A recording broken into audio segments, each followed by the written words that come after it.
Friends, defence updates पे Pakistan navy के लिए स्विफ्ट शिप के ताउन से गन बोट की लॉन्चिंग की खबर पर बात करेंगे। ब्लूमबर्ग की एक मरतबा फिर पाक फिजाइया की जानिब से PL-15 के इस्तेमाल की तस्दीक, न्यूजीलैंड का अमरीकी हेलीकॉप्टर का इंतखाब, शाम और तुर्किया में सिक्योरिटी ताउन, सऊदी अरेबिया और थाईलैंड समेत दीगर अहम बैन अवी दिफाई खबरें भी इस वीडियो में शामिल होंगी। So let's start.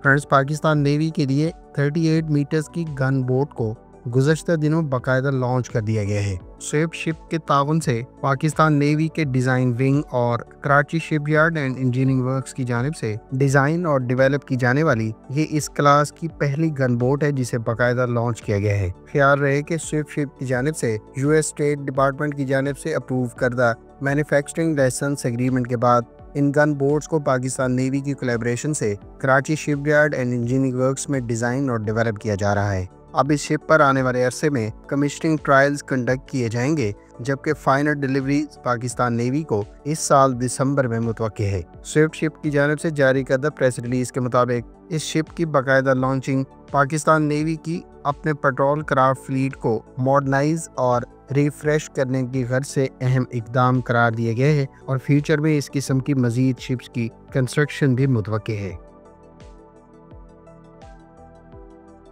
फ्रेंड्स, मगरबी मीडिया आउटलेट ब्लूमबर्ग ने अपने रीसेंट आर्टिकल में इस बात की एक मरतबा फिर तस्दीक की है कि पाकिस्तान एयरफोर्स ने इंडियन एयरक्राफ्ट को गिराने के लिए चाइनीज साख्ता एयर टू एयर मिसाइल का इस्तेमाल किया था। ब्लूमबर्ग की जानिब से हालिया आर्टिकल में, जिसमें US एयरफोर्स और नेवी की जानिब से $1 अरब की लागत से लॉकहीड मार्टिन से सीक्रेट मिसाइल को अकायब करने से मुतालिक इतनी बड़ी रकम खर्च करने का ऐलान सामने आया है। वहीं ब्लूमबर्ग ने इस आर्टिकल के आगाज में ही पाकिस्तान की जानिब से इंडिया के खिलाफ इस्तेमाल किए जाने वाले PL-15 air to air missile को अल्ट्रा लॉन्ग रेंज करार देते हुए कहा है कि पाकिस्तान एयरफोर्स की जानिब से इस चाइनीज साख्ता एयर टू एयर मिसाइल को हाल ही में इंडिया के फाइटर एयरक्राफ्ट को गिराने के लिए इस्तेमाल किया गया है। दूसरी जानिब चूँकि चीन खुद भी इस मिसाइल को इस्तेमाल करता है और मजीद long range air to air missiles पर पहले ही काम कर चुका है या उनमें से कुछ को इंडक्ट कर चुका है, लिहाजा फ्यूचर के थ्रेट्स को पेश नज़र रखते हुए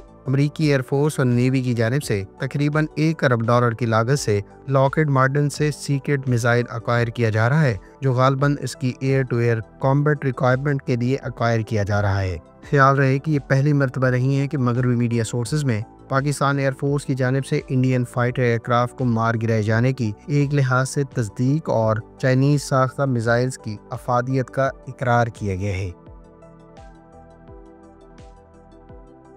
रॉयल थाई एयरफोर्स के बारे में इतलात हैं कि उसने हाल ही में नए कॉम्बैट रेडी पायलट्स को स्वीडिश कंपनी साब के तैयार करदा ग्रिपन C और D फाइटर एयरक्राफ्ट के अलावा साब 340 airborne early warning and control aircraft को इस्तेमाल करने के लिए फॉर्मली इंडक्ट किए हैं। ख्याल रहे कि थाईलैंड स्वीडिश साख्ता साब ग्रिपन C और D फाइटर एयरक्राफ्ट का इब्तदाई यूजर में से एक है और थाईलैंड ने अब से कुछ अर्सा पहले साब 340 नामी airborne early warning and control aircraft भी स्वीडन से हासिल करने के बाद अपनी एयरफोर्स में बाकायदा इंडक्ट किए थे। तुर्क और शाम के वज़राए दिफा ने दिफाई ताउन को मजीद बढ़ाने के लिए मेमोरेंडम ऑफ अंडरस्टैंडिंग पर दस्तखत की है। तुर्क मीडिया सोर्सेस के मुताबिक सीरियन डिफेंस कैपेसिटी को फर्दर इंक्रीज करने की गर्ज से तुर्किया की जानिब से मिलिट्री फील्ड में कंक्रीट कोऑपरेशन को एस्टेब्लिश करने की गर्ज से ये MOU साइन किया गया है, जिसमें जॉइंट ट्रेनिंग और कंसल्टेंसी शामिल है। दोनों वज़राए दिफा ने इससे पहले सिक्योरिटी इश्यूज और रीजनल डिफेंस और बायलैटरल कोऑपरेशन को लेकर इससे पहले बातचीत की थी। ख्याल रहे कि सीरिया की नई हुकूमत को इससे पहले भी तुर्किया की जानिब से डिफेंस कोऑपरेशन की यकीन दहानी करवाई गई थी और हालिया MOU भी इसी सिलसिले की एक कड़ी है। मुतवक्के तौर पर आने वाले अरसे में तुर्किया की आर्म्ड फोर्सेस की जानिब से सीरियन ट्रूप्स की ट्रेनिंग और मुश्तरका एक्सरसाइज के लिए इक़दामात उठाए जाएंगे। सऊदी अरेबियन मिलिट्री इंडस्ट्रीज यानी सामी ने यूएस बेस्ड फर्म अमेंडम से कोलैबोरेशन से मुतालिक बाकायदा कॉन्ट्रैक्ट साइन किया है। इस कॉन्ट्रैक्ट के तहत दोनों कंपनियां मिलकर सऊदी अरेबिया में कॉम्बैट लैंड व्हीकल से मुतालिक ओवरऑल और अपग्रेड के अलावा मेंटेनेंस और रिपेयर का काम सर अंजाम देंगी। अमेंडम की जानिब से इस मकसद के लिए सामी को सऊदी अरेबियन आर्म फोर्सेस के ज़ेरे इस्तेमाल कॉम्बैट व्हीकल से मुतालिक यूएस कंपनी की जानिब से अपनी प्रूवन एक्सपर्टीज़ ग्राउंड सिस्टम्स को मेंटेन करने के हवाले से प्रोवाइड की जाएंगी।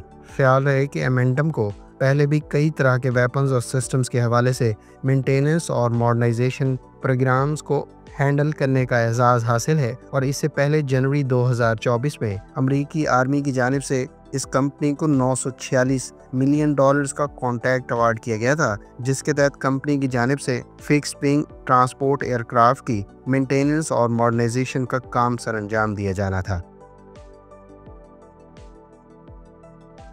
न्यूजीलैंड की जानिब से अपनी नेवी के लिए अमरीकी साख्ता सिकोर्स्की MH-60R नेवल हेलीकॉप्टर का इंतखाब किया गया है। न्यूजीलैंड की जानिब से तकरीबन $1.17 अरब की लागत से टोटल 5 MH-60R हेलीकॉप्टर्स अक्वायर किए जा रहे हैं, जो इससे पहले न्यूजीलैंड की नेवी के ज़ेरे इस्तेमाल 8 कमान SH-2G1 सुपर सी स्पिरिट, जो इससे पहले के न्यूजीलैंड की नेवी के ज़ेरे इस्तेमाल 8 कमान SH-2G हेलीकॉप्टर्स को रिप्लेस करेंगे। गो के इस बारे में अभी तक फॉर्मल कॉन्ट्रैक्ट साइन नहीं किया, ताहम न्यूजीलैंड की जानिब से इस बात की तस्दीक की गई है कि वो अमरीकी फॉरेन मिलिट्री सेल के तहत इन प्लेटफॉर्म्स को आने वाले अरसे में अक्वायर करेगा।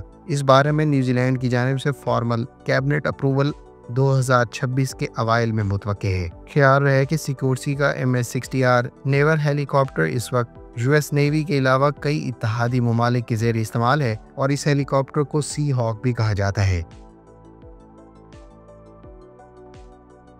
अमेरिका की जानिब से कनाडा को फॉरेन मिलिट्री सेल के तहत joint light tactical vehicles acquire करने से मुतालिक फॉर्मल अप्रूवल दे दी गई है। यूएस स्टेट डिपार्टमेंट की जानिब से अप्रूव करदा इस मिलिट्री सेल के तहत टोटल $160 मिलियन की लागत से कैनेडियन आर्मी के लिए 60 जॉइंट लाइट टैक्टिकल व्हीकल्स और 9 JLTV कार्गो ट्रेलर्स प्रोवाइड किए जाएंगे। अमरीकी हुकूमत का कहना है कि इन व्हीकल्स की कनाडा को फ़रोग से उसकी आर्म फोर्सेस की कम्युनिकेशन सिस्टम मोबिलिटी और सर्वाइबिलिटी को इम्प्रूव करने का मौका मिलेगा।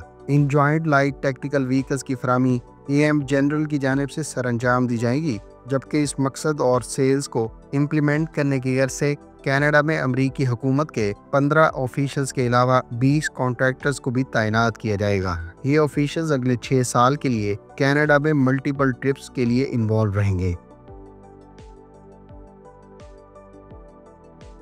फ्रेंड्स, इंडिया की जानिब से गुज़श्ता रोज़ अग्नि 5 बैलिस्टिक मिसाइल का कामयाब तजर्बा किया गया है। अग्नि 5 जो दरअसल इंडिया का न्यूक्लियर कैपेबल बैलिस्टिक मिसाइल है, इससे पहले इसे इंटर कॉन्टिनेंटल बैलिस्टिक मिसाइल या ICBM कहा जाता था। ताहम हालिया टेस्ट के बाद जारी करदा प्रेस रिलीज के मुताबिक इस मिसाइल को इंटरमीडिएट रेंज बैलिस्टिक मिसाइल कहा गया है, जबकि इससे पहले की फराहम करदा मालूमात के मुताबिक ये multiple re entry vehicle warhead की बदौलत कई तरह के अहदाफ को 5000 किलोमीटर की रेंज पर निशाना बनाने की सलाहियत रखता है। फ्रेंड्स, ये थी आज की डिफेंस अपडेट्स। उम्मीद है इस वीडियो से आपकी मालूमात में इजाफा होगा। मिलते हैं नेक्स्ट वीडियो के साथ। अपनी दुआओं में याद रखिएगा। अल्लाह हाफिज़। पाकिस्तान जिंदाबाद।